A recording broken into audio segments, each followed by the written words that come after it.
So is mis Luke Morgan agus tá sé sais asúil bheith ar an taobh seo den camera.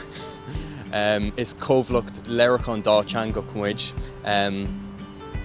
Agus tá gaeilge an-tábhadocht inar cuid gnó. Mar is ceantar dá teangach é gáilmh agus tá Morgan Creative bunathe an lár na gáilmh.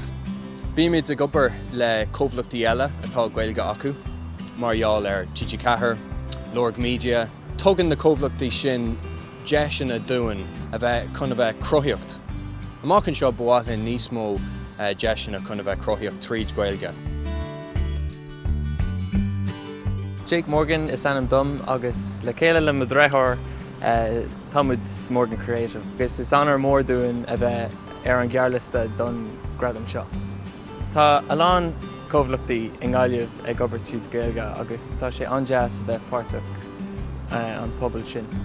In ura ní rá in grilge againn agus taisteigh muid é a ólam. So thucaigh muid vlog a dhéanamh faoinar doras. So chuaimid go dtí ranganna gaeilge, leabharmuid gaeilge ar set agus scríbmuid árán as gaeilge freisin.